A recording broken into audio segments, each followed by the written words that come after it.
함께 보실 말씀 마태복음 16장 5절에서 12절 함께 교독하고 12절 읽겠습니다.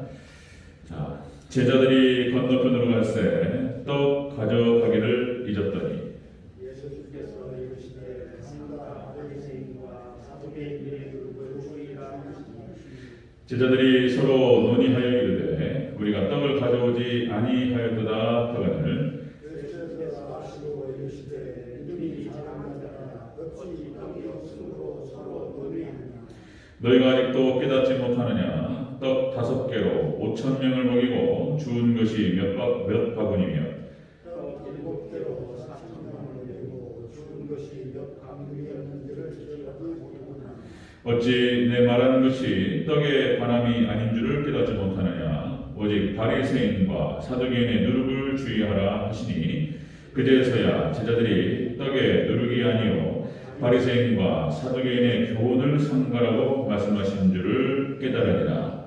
아멘. 네, 인사합니다. 아버지 예수님. 네, 예수님의 영향 평강이 넘치시기를 축원합니다. 아멘. 네, 오늘 함께 읽으신 마태복음 16장 5절에서 12절 말씀. 오늘 본문을 토대로 바리새인의 누룩 경고라는 제목으로 말씀드리겠습니다. 네, 바리새인의 누룩 경고. 같이 한번 따라하겠습니다. 바리새인의 누룩 경고. 네, 예수님께서 바리새인의 누룩을 주의하라. 바리새인과 사두개인의 누룩을 주의하라. 자, 이렇게 제자들에게 말씀하셨고 경고하셨고 이 말씀은 오늘날 우리에게 또 주시는 또 우리 예수님의 제자된 우리가 또 들어야 할 말씀이신 줄로 믿습니다. 우리가 또 잘 주의를 해야 돼요. 이 경고의 말씀을. 자, 예수님의 비유. 제가 예수님의 비유 시리즈로 해가지고 쭉 계속 진행하고 있는데요. 다 상징적인 얘기죠. 비유, 뭐 상징, 뭐 비교, 은유, 다 이런 형태를 통해서 일반은총의 세계들을 가지고 예수님의 진리, 하나님의 진리의 세계들을 드러내시는 그런 말씀들을 계속 진행하고 있습니다. 우리가 지난 시간까지 마태복음 13장에 나타나는 예수님의 천국 비유, 천국의 어떤 특징에 대해서 예수님께서 비유로 쭉 말씀하셨죠. 이건 단순한 상징성이 아니라 구속사적인 깊은 의미들을 가지고 있음을 우리가 알게 됐죠. 자, 이 바리새인의 누룩에 대해서 얘기하시면서 지금 예수님께서 말씀하시는 것은 거짓됨, 바리새인의 거짓됨을 주의하라. 이렇게 경고를 하시는 그런 내용이 되겠습니다.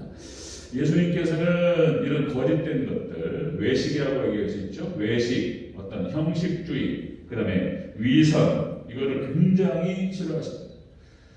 예수님께서는 참됨과 진실함을 굉장히 중요하게 생각하시고 강조하시는 것이죠. 오늘날에도 우리가 어떤 그 영적인 깨어있음, 우리가 이제 잘 깨어서 상황을 분별하고 우리 마음을 다른 것에게 빼앗기지 않도록 해야지 이런 어떤 죄악에 빠지지 않을 수 있다. 늘 항상 우리는 예수님 하신 말씀을 이렇게 듣고 그리고 묵상하면서 우리의 생각과 이것들을 잘 점검하고 이렇게 주의할 필요가 있다는 것입니다. 오늘 본문을 토대로 우리 예수님께서 말씀하신 바리새인의 누룩 경고라는 제목으로 말씀을 나누도록 하겠습니다. 네, 바리새인의 누룩 경고 첫 번째입니다. 바리새인의 누룩을 주의하라 이렇게 말씀하셨어요. 자, 6절을 읽겠습니다. 6절 시작. 예수님께서 이르시되 상과 바리새인과 사두개인들의 누룩을 주의하라 하시니. 아멘. 먼저 바리새인의 누룩을 주의하라. 이 바리새인의 누룩이라고 하는 것은 자, 이제 교훈이라고 얘기할 수 있는데 이제 이 누룩은 우리가 이제 그 마태복음 13장에서는 누룩 비유, 그러니까 이제 긍정과 부정이 같이 있을 수 있다. 이제 여기서 우리 만날 수 있는 이 본문에서는 부정의 의미로 쓰이는 것을 볼 수가 있습니다. 부정의 의미. 자, 바리새인의 누룩을 조심하라. 이것은 외식적인 신앙을 경계하라. 그런 뜻입니다. 외식적인 신앙을 경계하라. 자, 이 누룩이라고 하는 것은 그렇죠. 발효, 원어 뜻이 발효되다 그리고 부풀어 오르다 그런 뜻을 갖고 있습니다. 발효되다, 부풀어 오르다. 그러니까 이제 본래 모습과는 다른 형태로 변모되는 거예요. 이게 부풀어 오르죠. 그래서 겉과 속이 다른 모습을 얘기하는 것입니다. 그래서 역시 이제 6월절에서도 예수님께서 집안의 모든 누룩을 제거하고 누룩 없는 떡, 무교병을 먹을 것을 일주일 동안 그렇게 말씀드렸죠. 이제 죄를 상징적으로 보여주고 있고, 그래서 싹 제거하라 이렇게 말씀드렸어요. 자, 예수님께서 바리새인의 누룩을 경고하시면서 자, 외식적인 신앙 이것을 경계할 것을 말씀하셨다. 마태복음 23장에서 보면은 예수님께서 바리새인과 사두개인 이 화했을진저, 그러니까 예수님께서 우리 거룩하신 하나님, 우리 삼일체 하나님이시잖아요. 삼일체 하나님이시고 거룩하신 예수님께서 욕을 먹었어요. 우리 욕하면 좀 천박하잖아요. 예수님께서 화가 막 나셔가지고, 하나님께서 화가 나셔가지고 막 욕을 하시는 거예요. 화있을진저, 마태복음 23장 23절에 뱀들아, 이 독사의 새끼들아, 욕을 막 하시고 화가 나셔가지고 너희가 어떻게 지옥의 판결을 피하겠느냐. 그러니까 이 바리새인들의 외식과 이 거짓됨에 대해서 거의 사단에게 사로잡혔어요.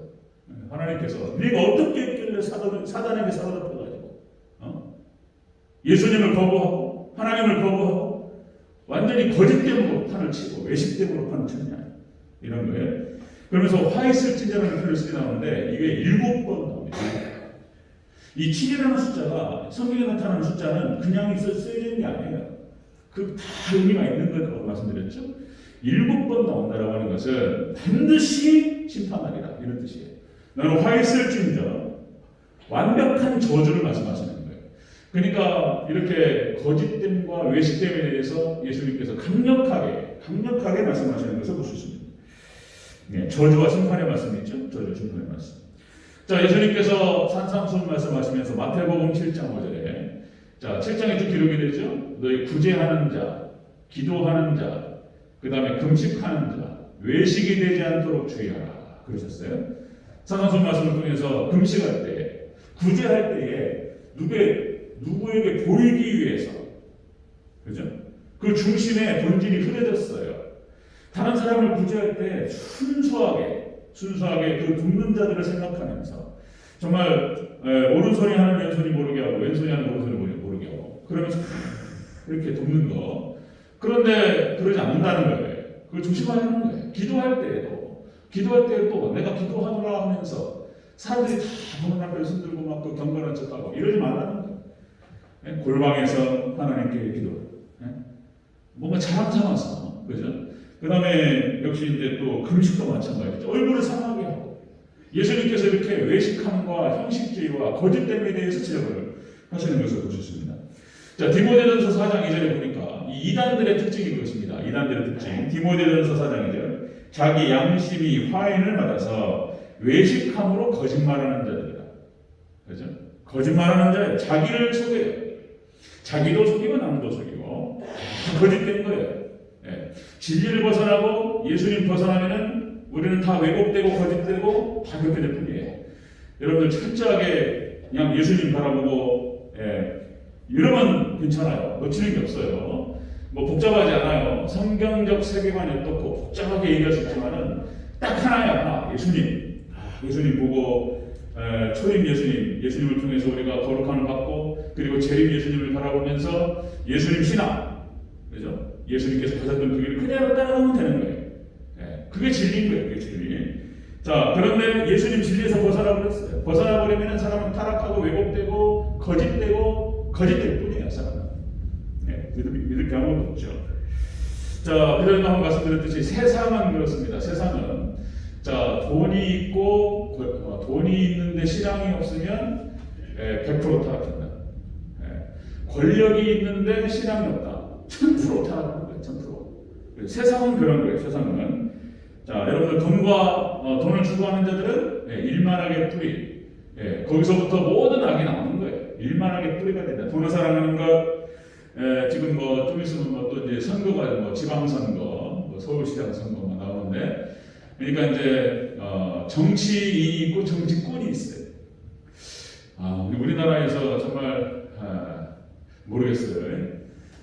정말 국가와 민족을 위해서 정말 가난하고 힘없는 사람들을 위해서 자신을 던져보겠다 이렇게 나와 있는 정치인들은 얼마 안 되는 것 같아요.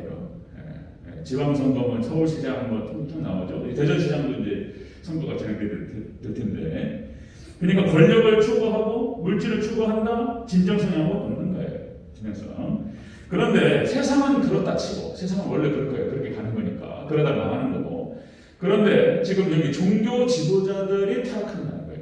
마지막 종말 때가 되면 다 타락하면서 심지어는 종교 지도자까지 타락한다는 거예요. 자, 형식주의로 빠지게 되고 외식주의로 빠지게 된다는 것입니다. 캐톨릭 교회도 교회라고 표현하니까, 캐톨릭 교회의 타락사, 신학이 타락하니까 신앙이 타락하고, 신학이 타락해. 말씀에 대한 왜곡이 벌어지니까 신앙이 타락해요. 신앙이 타락하니까 윤리가 타락하는 거예요. 윤리 도덕이 이렇게 이제 빠지게 되는 것이죠. 그나마 지금 우리 한국 교회가 지금 마지막 도로가 되어서, 그나마 한국에서 말도 많고 탈도 많고 여러 가지 소리가 많지만, 그래도 한국 교회 목회자들 참 바른 분들이 많은 거죠. 그래도 한국 교회 하나님이 지키시는 것을 볼 수가 있습니다. 자, 그럼 우리가 여기서 오늘 본문을 통해서 생각해야 될 것은 뭐냐면, 바리새인의 누룩을 말씀하시면서 경고하셨어요. 그러면서 우리 자신을 한번 살펴보고 외식적인 신앙은 없는지, 형식주의에 빠지는 것은 없는지, 저도 마찬가지고 우리 성도들 다 마찬가지입니다. 예수님께서 하신 말씀 우리가 잘 귀담아 들어야 돼요. 외식적으로 거짓되게 그런 신앙생활을 하는 것은 없는지, 이런 얘기를 말씀하시는 겁니다. 자, 바리새인의 누룩 경고, 외식적인 신앙을 경계하라 말씀하셨어요. 두 번째 바리새인의 누룩 경고에서 두 번째는 사두개인의 누룩을 경계하라. 여기도 포함된 얘기입니다. 다시 한번 6절을 한번 읽겠습니다. 다시 시작. 예수님께서 이르시되 삼가 바리새인과 사두개인들의 누룩을 주의하라 하시니. 아멘. 자, 바리새인의 누룩은 외식주의를 말하는 것이고, 이 사두개인의 누룩은 세속주의를 말하는 것입니다. 세속주의 신앙을 경계하라 이런 뜻입니다. 자, 바리새인의 누룩은 외식주의, 그리고 사두개인의 누룩은 이 세속주의, 세속화, 세상성 이렇게 말할 수 있는데요. 여기서 주의하라 이렇게 말씀하셨는데, 자, 경계라는 뜻이에요. 경계하라, 주의하라 이런 뜻인데요. 자, 주의라고 하는 것은 그 어떤 타락과 추함과 악함을 경계하면서 그 해악의 주의를 기울입니다. 그러니까 정신 바짝 차리고 거기로 들어가지 않도록 신경을 많이 쓰라는 얘기인 거예요. 우리 군대에서 그런 표현을 쓰죠. 군대에서 전투에 실패한 군인은 용서할 수 있지만 경계에 실패한 군인은 용서할 수 없다. 이런 표현이 있어요. 그러니까 작전에 들어가서 작전을 펼치다가 그 작전이 실패할 수 있어요. 최선을 다해서 준비를 했고 그 작전을 진행하다가 성공할 수도 있고 실패할 수도 있는 거예요. 이건 괜찮은 거예요. 성전 바짝 차리고 싸우다가 실패했는데 괜찮은 거예요. 그런데 경계에 실패했다라고 하는 것은 이거는 용서할 수 없다는 거예요. 만약에 불침번, 이것은 실은 병사가 만약에 여기에 대해서 졸았거나 그 자리에서 사형이에요. 전투 상황에서, 전쟁 상황에서는 그냥 죽여야 돼요. 그 한 사람의, 그 두 사람의 잘못된 부주의로 인해서 그 부대가 전멸당할 수도 있는 거예요. 경계하라는 뜻이 그것이죠. 그러니까 우리가 우리가 신앙생활도 그렇고 전쟁 상황도 그렇고 모든 것도 다 마찬가지인 거예요. 주의를 아무리 강조하고 경계를 아무리 강조해도 지나치지 않는 거예요. 여러분들, 예수님께서 우리에게 주신 말씀이에요. 외식주의와 그리고 세속주의를 경계하라. 정신 바짝 차리고 거기에 빠지지 않도록 조심하라 이런 뜻이에요. 자, 여러분들, 세상 그러면은 망할 것입니다. 망할 것이라 성경에서는 얘기를 하는데, 자, 노아의 홍수 심판에서도 똑같은 얘기입니다. 창세기 6장 5절에서 이렇게 얘기하죠. 자, 여호와께서 사람의 죄악이 세상에 가득함과, 그죠? 그의 마음이 생각하는 모든 계획이 항상 악할 뿐임을 보시고, 세상, 그러니까 교회 밖에 방주 밖은 그냥 멸망당하는 거예요. 세상을 말하는 거예요. 교회 밖, 방주 밖, 여기는 멸망당할 대상을 말하는 거예요. 세상을 말하는 것입니다. 자, 잠언서 11장 31절에서 이렇게 얘기하죠. 보라, 의인이라도 이 세상에서 보응을 받겠거든. 하물며 악인과 죄인이요. 의인도 이 땅을 살아가면서 세상에서 같이 살아가면서 죄를 짓고 잘못된 선택과 잘못된 판단 선택, 그래서 죄를 지을 수 있죠. 거기에 대한 보응이 있어요. 그런데 하물며 악인과 죄인이요, 이런 말씀하시죠. 세상에서는 그런 거예요. 그래서 예수님께서 하신 말씀이 역시 산상수훈에서 너희는 세상의 빛과 소금의 사명을 감당하라. 그렇죠? 우리의 역할, 우리의 정체성, 하나님의 백성들의 정체성이 그런 것이죠. 세상의 빛과 소금. 자, 이 사두개인들이 이 세속주의라고 하는 거, 이 사두개인은 그 신분상으로 사독이라고 하는 그 사람의 후손들입니다. 이 사독이 누구냐면은 아론의 자손이에요. 아론의 자손이고 엘리에셀 계열의 제사장을 말하는 거예요. 그래서 신분이 높아요. 유대 사회에서는 아론 지파, 아론의 자손으로서 엘리에셀의 그 가문으로서 제사장 가문을 말하는 거예요. 그런데 이 사두개인들이 여러분들 우리 마태복음에도 나오고 사도행전에 나오죠. 산헤드린 공회에서 예수님께 심판받으셨고, 그리고 베드로와 요한도 똑같이 산헤드린 공회에서 경고를 받았어요. 너 죽는다. 예수라는 이름을 가지고 전하지도 말고 아무것도 하지 말라고 그렇게 경고했던 데가 산헤드린 공회인 거예요. 대제사장부터 해가지고 당시에 종교 지도자들부터 정치 지도자들이 싹 모여가지고 공회, 가장 중요한 종교적 정치적 의결 기구가 산헤드린 공회였습니다. 여기에 이 의결 기구를 다 장악했던 사람들이 사두개인이었던 거예요. 사두개인들. 그러니까 유대 사회에서는 굉장히 귀족들. 그러니까 아론의 자손으로서 엘리에셀의 자손 가문으로 제사장 가문인 거예요. 혈통적으로 기가 막히게 좋아요. 예, 이게 다윗 시대 때에 다윗을 적극적으로 지지하고 다윗을 후회했던 지파였어요. 이 사독이라는 사람은 훌륭한 사람인 거예요. 좋은 조상을 만났단 말이에요. 그래가지고 유대 사회에서 존경받고 인정받는 건데 이 사람들이 정치적 입지에 빠지면서 정치적인 손익계산만 빠져가지고 신앙은 쳐버리고 여기 빠져버린 거예요. 세속주의에. 그래가지고 항상 모든 것을 생각하고 판단할 때 자신의 정치적인 입장만 생각하는 거예요. 신앙은 다 져버렸어요. 이게 사두개인이에요. 이게 사두개인. 여러분들 이것이 2000년 교역사 가운데서도 똑같이 벌어집니다. 여러분들 교회 안에 세상적인 권력이 들어오고 물질이 들어왔을 때에 이거를 잘 살려서 영혼들을 살리고 하나님의 나라를 확장하고 이렇게 영혼 구원에 집중하지 않으면 타락하는 거예요. 교회 돈이 막 물질이 쌓이고 우리 대전제일교회가 이제 뭐 앞으로 그렇게 가야 되겠지만 뭐 재개발 재건축하고 이렇게 이제 해야 되겠지만 하나님 허락하셔서 부흥이 온다면 대전제일교회 이 물질을 다 퍼가지고 다 외로 도와주고 이렇게 해야 되는 거예요. 여기 물질 써가면 타락하는 거예요. 네, 잘못하면 그렇게 될 수 있습니다. 그러니까 중세교회 타락이 중세 암흑시대가 그런 식으로 왔던 거예요. 또 교회사 뭐 여러분들 여러 번 말씀드렸지만은 여러분들 그러니까 로마가 국교가 기독교가 되고 교회가 권력이 들어왔어. 권력이 들어오고 교회가 돈이 막 물질이 들어오기 시작하니까 타락해버린 거예요. 그리고는 사제가 되는 것이 자신을 버려서 예수님을 따르는 어떤 고행의 길이고 이것이 아니고 출세의 길이 되어버린 거예요. 그리고 1000년 동안 닫혀버리는 거예요. 암흑시대 이렇게. 지금도 마찬가지입니다. 지금도 뭔가 영혼 구원과 천국을 선포하고 캐톨릭을 중심으로 해서 순전히나 정치적인 얘기만 하는 거예요. 지금 캐톨릭이 그런 얘기인 거예요. 지금 캐톨릭 정치 세력화가 되어버렸어요. 정치 세력화. 자, 여러분들 우리 교회도 마찬가지입니다. 잘못하면 교회와 성도들도 세속주의에 빠지게 되면 타락합니다. 잘못하면 시작은 좋아요. 그래서 우리가 늘 경계해야 되는 거예요. 그래서 경계. 우리 조영기 목사님 얼마나 훌륭합니까? 사실 제가 기독교회 하나님의 성에 순복음교 출신이라고 말씀드렸고 저는 교회가 순복음교밖에 없는 줄 알았어요. 전 세계에서 가장 큰 교회라고 그러고 조영기 목사님 얼마나 훌륭합니까? 근데 이제 거기서 이제 시기하고 질투하는 무리들이 있고 사단이 역사하니까 그런 일도 벌어지는데 그 아들들 자손으로 내려와서 그죠? 얼마나 말이 많냐 말이에요. 이렇게 그 재산이 워낙 크니까 그 여의도 순복음교회를 세우고 뭐 70만 80만을 얘기하고 막 이러면서 거기에 딸린 재산이 어마어마하잖아요. 국민일보부터 해가지고. 그런데 그것이 아들들한테 내려가게 되고. 예, 그 조영기 목사님 또 거기에 대한 그 유혹에 뿌리지 못하는 것이죠. 그냥 아빠로서, 아버지로서 아들이면 또 팍 가잖아요. 예, 아들 그러면 막 아들 내 아들 막 이렇게. 예, 저도 마찬가지고, 저도 막 성민이 성원이 막 저도 꼭 가요 그냥 우리 아들 그러면 막 정신 못 차리는 거예요. 잘못하면 경계해야 되는데 경계하라 이 말씀하시는 거예요.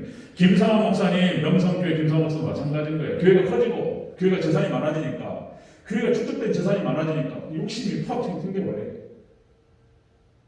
결국에는 또 이제 나는 절대로 세습하지 않겠다. 교회 앞에 선언하고 노예 앞에 선언했는데도 불구하고 총 앞에 선언했는데도 불구하고 안 돼요. 그래. 그럼 김하나 목사한테 세습하시기 위해서 편지를 다 하시고 덕이 안 되는 그런 모습들을 우리가 많이 보게 됩니다. 그래서 종교 권력이 되고 종교에 어떤 부가 들어왔을 때 우리가 얼마나 이것을 조심하고 경계해야 될지 참 어려워요. 쉽지 않습니다. 자, 그런 말씀을 하시는 거예요. 바리새인의 누룩 경고를 통해서 예수님께서 제자들에게 말씀하시는 거예요. 지금 우리에게 하시는 말씀이에요. 바리새인의 외식주의를 경계하고 그리고 사두개인의 세속주의를 경계해요. 세속화돼버려요. 세상성이 교회 안에 들어가서 세상하고 똑같이 떠버려요. 이걸 경계하라고 말씀하셨다는 거예요. 자, 세 번째 보겠습니다. 바리새인의 누룩 경고 세 번째는 자, 떡이 없음을 의논하는 제자들에게 너희는 믿음이 적다. 이렇게 꾸중하셨어요. 자, 우리 8절 먼저 읽겠습니다. 8절 시작. 예수님께서 아시고 이르시되 믿음이 작은 자들아 어찌 떡이 없음으로 서로 논의하느냐. 9절과 10절도 같이 읽을까요? 시작. 너희가 아직도 깨닫지 못하느냐. 떡 5개로 5,000명을 먹이고 주은 것이 몇 바구니며 떡 7개로 4,000명을 먹이고 주은 것이 몇 광준이었는지를 기억하지 못하느냐. 아멘. 자, 예수님께서 말씀하시죠. 누룩을 주의하라. 그러니까 이제 제자들이 순간적으로 잘못 알아들었어요. 이게 지금 떡 갖고라는 말씀인가? 이거 떡 못 봤는데. 그리고는 제자들이 논의에 빠지는 거예요. 의논. 자, 그렇게 해가지고 제자들이 지금 자, 제자들이 7절에 보니까요. 7절 다시 한번 읽습니다. 시작. 제자들이 서로 논의하여 이르되 우리가 떡을 가져오지 아니하였도다 하거든. 이것이 간단하게 기술됐는데 이게 뭔 뜻이냐면 이런 거예요. 지금 떡에 사로잡혔어요. 떡에 충만한 거예요. 떡 생각밖에 안 나는 거예요. 지금 예수님 말씀하시는데 맞아요. 먹어야 되잖아. 현실이죠. 떡이 현실이에요. 현실. 어떻게 현실을 부정하셨습니까? 이건 근데 예수님께서 계속 뭐라고 말씀하시냐면 그러지 말라는 거예요. 떡 없음을 의논하는 그런 제자들에게 너희가 믿음이 작다. 이렇게 책망하시면서 이 뜻이 뭐냐면은 육적인 양식보다도 진리에 대한 깨달음이 중요하다 이런 말씀하시는 거예요. 바리새인과 사두개인의 누룩을 주의하라 말씀하시면서 제자들에게 우선이 되는 게 뭐냐? 하나님 말씀에 대한 깨달음이 중요하다 이런 말씀하시는 거예요. 이게 우선이다. 떡은 그 뒤다. 떡 문제 해결하는 것은 예수님께서 비유를 말씀하시죠. 떡 문제 해결은 너희가 아직도 모르느냐?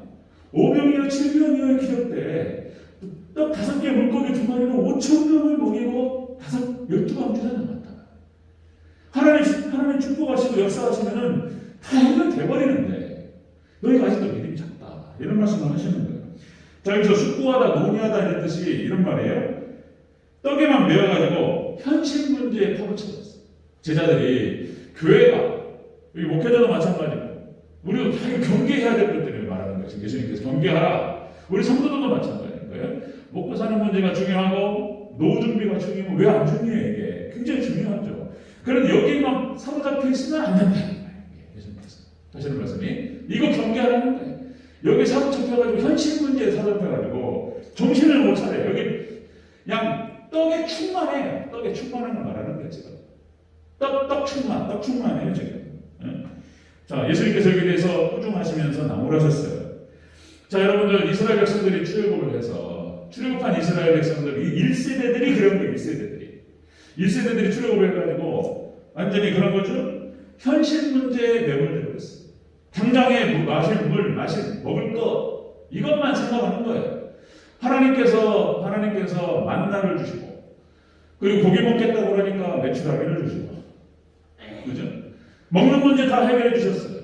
그리고 마라의 쓴물을 단물로 바꿔주시고, 그죠? 필요하다면 먹어야 된다면 하나님 다 해결해주고, 이걸 다 봤어요. 또 이스라엘 백성들이 다 체험했음에도 불구하고, 자 여러분들 물에서 물이 터져나와가지고 해결을 했어요.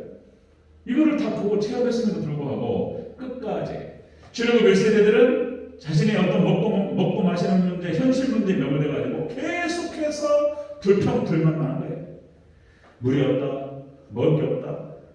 예? 그러면서 그래도 우리 애국에 있을 때는 과일도 먹고 뭐 이러면서 그 비교하면서 얘기하는 거 굉장히 기분 나쁜 거예요. 하나님께서 얼마나 기분 나쁘냔 말이에요. 지금 그 종살이에서 끄집어 내었더니 그거 비교하면서 세상에 지금 그 은혜가 얼마나 큰데 이걸 모르고 이런 식으로 얘기하는 거예요.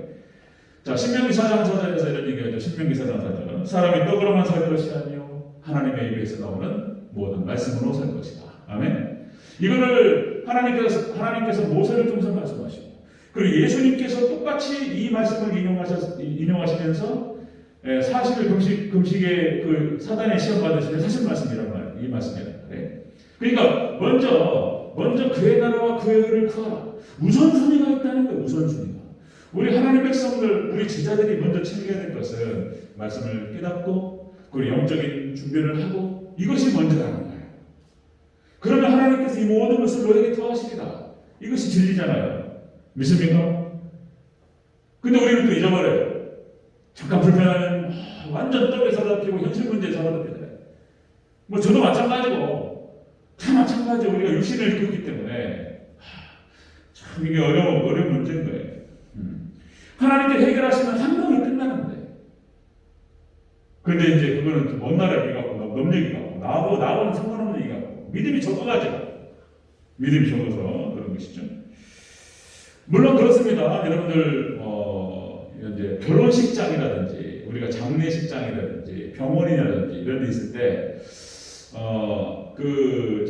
막 장례가 터지면은 뭐 다 정신이 없잖아요. 정신없이 막 들어가요. 막 돈이 어떻게 들어가는지 나가는지 모르고 막. 그런데 한 사람 정도는 거기서 정신 똑바로 차리고 한 사람은 계산하고 있어야 돼. 그죠? 결혼식장도 마찬가지죠. 정신 없어요. 축의금 얼마 들어왔는지 뭐 지금 인사하고 정신 없고 막 정신 없어요. 근데 한 사람은 그 식당에서 몇 명이 들어오고 몇 명이 나갔고 몇 명이 먹었는지 한 사람 정도는 정신 차리고 있어요. 병원에서 지금 입원하셔가지고 뭐 무슨 병이 어떻고 막 정신 없어요. 그런데 큰아들이 됐든 둘째아들이 됐든 하나는 아니에요. 하나만. 그건 필요해. 우리가 하늘을 바라봐도 땅을 딛고 발을 땅에 딛고 하늘을 쳐다보는 거잖아요. 현실을 부정할 수는 없어요. 현실이 중요하죠. 그러나 예수님께서 하시는 말씀은 그런 뜻이에요. 그것을 하지 말라는 뜻이 아니고 먼저 그의 나라와 그의 의를 구하고 먼저 하나님을 의지하고 먼저 육적인 양식보다 진리에 대한 깨달음이 중요하고 이거를 예수님 하시는 말씀이 그거예요. 여러분들 계시록 12장 1절과 2절 말씀이 뭐냐면 해입은 여자가 나와요. 이 해입은 여자의 특징이 뭐냐면 여기서 이제 계시록 12장 1, 2절에 자 해를 입었다라고 하는 거 말씀드렸죠. 해를 입었다. 우리 예수님 하나님. 그러니까 예수님 신앙으로 무장한 거예요. 오직 재림신앙으로 예수님 재림신앙으로 무장하고 예수님을 완전히 무장한 여자를 말하는 거예요. 이게 예수님 신앙으로 무장한 교회를 말하는 거예요. 그게. 그걸 갖다가 이제 상징적으로 이렇게 표현하는 거예요. 해 입은 여자가 이렇게 표현하는 거예요. 이 해 입은 여자의 모습을 보니까 그 발로 달을 발로 밟아요. 달을 발로 밟고 해를 움직였다 이렇게 표현되고 있어요. 그러니까 달을 발로 밟았다라고 하면서 어떤 뜻이냐면은 세상의 헛된 영광을 제하겠다는 뜻이 이겼다는 뜻입니다. 세상의 헛된 영광을 추구하지 않고 세상 것을 발로 밟고 이겼어요. 해입은 여자. 그리고 오직 예수님 신앙으로 무장하고 있어요. 그리고 이 여자가 어떻게 하냐면 아이를 베어서 해산하려고 하는 거예요. 이렇게 표현합니다. 이게 무슨 뜻이냐면은 오직 생명 역사에 집중하는 거예요. 생명을 구원하고 그 생명을 잘 길러서 생명을 키우고 여기에 집중하는 여자를 말하는 거예요. 이건 교회를 말하는 거예요. 오직 예수님 신앙으로 무장을 하고 세상을 발로 밟고 그리고 생명을 살리기 위해서 거기에 집중하는 그 여자, 그 교회를 말하는 거예요. 이렇게 하지 않으면 마지막 종말 때 승리하기 어렵다라는 거예요. 그럼 교회가 어떤 교회가 되느냐? 마지막 정말 때 어떤 교회가 되어야 하느냐? 바로 해이른 여자가 되어야 한다는 거예요. 해이른 여자가 되어야 된다. 예수님께서 오늘 바리새인 누룩 경고를 통해서 말씀하시는 거예요. 경고, 제자들에게 경고하시고 주의하라, 경계하라 이렇게 말씀하시는 거예요. 그것은 자, 바리새인의 외식주의, 신앙의 형식주의로 빠져야 돼요. 마음과 정성을 담아야 돼요. 진실되어야 돼요. 그리고 두 번째, 사두개인의 세속주의를 주의하라. 세상성에 빠지면 안 되고, 교회가 돈 없으면 어떻게 돌아가겠습니까? 돈도 필요고 다 필요해요. 그러나 우리가 우선이 무엇이냐 말이에요. 우선이 세속주의와 세상성을 주의하고 경계하면서 그것들이 우리 교회에 들어오지 못하도록 다 경계하고 지키고 조금이라도 들어보려면 몰아내고 뭐 이런 거 해야 되는 거예요. 이게 영적 전투잖아요. 세속주의와 외식주의를 경계하면서 몰아내고, 그렇죠? 우리 안에 있는 제자들 안에 있는 그런 믿음이 없는 부분들, 믿음이 부족한 부분들, 이제 떡에 사로잡혀가지고 떡 충만하면 안 되고, 여러분들 말씀 충만, 성령 충만하시기를 주 여러분으로 축원합니다. 떡 충만. 이게 지금 떡 충만한 거예요. 지금 제자들이 예수님께 충만하시는 거예요. 예수님께서 허락하시고, 한 가지만 말씀드리면 또 이제 저기 꼬리를 무는 이야기인가 거기 보는데 또 이제 도끼 만행 사건, 그때가 언제 1976년이라고 나왔는데, 우리 상무님도 아시는, 저도 어렸을 때 기억이 나요. 들은 기억이 나요. 도끼 만행 사건. 그 얘기에 대해서 쭉 얘기하는 걸 들었는데, 이제 그 장면이 나오잖아요. 그러니까 이제 그 미국 장교가 2명이 죽었어요. 미국 장교 2명이 죽어가지고 그 여기 도끼만 2명 몰랐어요. 그러니까 미국이 어떤 조치를 취했냐면은 미국이 북한을 쓸어버리려고 다 쓸어버리려고 했다는 거예요. 그러니까 이제 항공모함이 뜨고, 그리고 헬리콥터가 뜨고, 그다음 그 위에 전투기가 뜨고, 그 위에 폭격기가 뜨고, 그리고 항공모함이 뜨고, 육해공군 다 해가지고 미루나무인가요? 그것 때문에 이런 사건이니까 그걸 잘라버리는 거예요. 자르는 상황에서 만약에 북한군이 누구 총이라도 쐈다, 그러면 그걸 싹 쓸어버리려고. 만약에 되들었다, 대항을 했다, 그럼 핵폭탄까지 떨어뜨리려고 그랬다는 거예요. 그 얘기를 쭉 들으면서 큰일 날 뻔했구나 이런 생각이 들면서 어떤 생각이 들었냐면, 이 미국이라고 하는 나라가, 그죠? 자기의 시민을 지키는 거잖아요. 미국 시민, 미국 장교, 우리를 건드렸어? 하면 안 되잖아요. 보복한다네, 보복. 그 보복은 북한이라는 나라가 싹싹 쓸어버릴 수 있어요. 나 미국이 대단하구나. 다시 한번 생각하면서. 그렇게 또 생각이 연결된 게 뭐냐면은, 하나님께 미국을 세우신 게 누구예요? 하나님이 세우셨잖아요. 하나님 축복하셨잖아요. 그죠? 세계 선교를 위해서 그들이 하나님을 잘 섬겼기 때문에 하나님 축복하셨어요. 미국을 국가왕이 만들었어요. 그리고 정치, 경제, 사회, 문화, 군사 하나님께서 엄청나게 주셨어요. 이게 다 하나님께서 하신 거예요. 여러분들, 우리 하나님께서 허락하시면 하나님께서 우리에게 지금 우리 걱정하는 거 다 아무 소용 없이 다 채워주시고 능력 가운데 함께하실 줄로 믿습니다. 아멘. 이 그런 얘기죠. 예수님이 하신 말씀이 오병이어의 기적과 칠병의 기적이 너희가 보지 못했냐 말이에요. 하나님 허락하시면 다 끝나는 거예요. 그 말씀을 하시는 거예요. 그리고 육적인 양식도 중요하지만 영적인 문제, 말씀을 깨닫는 것이 중요하다. 이렇게 말씀하셨어요. 그래서 오늘 예수님께서 제자들에게 하신 이 말씀, 우리에게 주신 말씀으로 알고 오늘 사역감정에 참여해서 예수님께서 제자들에게 이렇게 말씀하셨구나. 우리가 그걸 잘 깨닫고 붙들면은 오늘 성공한 거예요. 아멘. 여러분들, 바리새인의 외식주의 신앙 경계해야 되고, 사두개인의 세속주의 경계해야 되고, 우리의 믿음이 작은 것들 경계해야 됩니다. 아멘. 그래서 우리 유계장식이 중요하고 현실 문제가 중요하지만 말씀을 깨닫고 먼저 그의 나라와 그의 의를 구할 때 하나님께서 솔로몬에게 주셨던 그 놀라운 영광, 하나님 허락하시면 다 오는 거예요. 여러분들 깨어서 먼저 그의 나라와 그의 의를 구하는 저와 여러분 되시길 주의 이름으로 축원합니다. 아멘. 기도하겠습니다.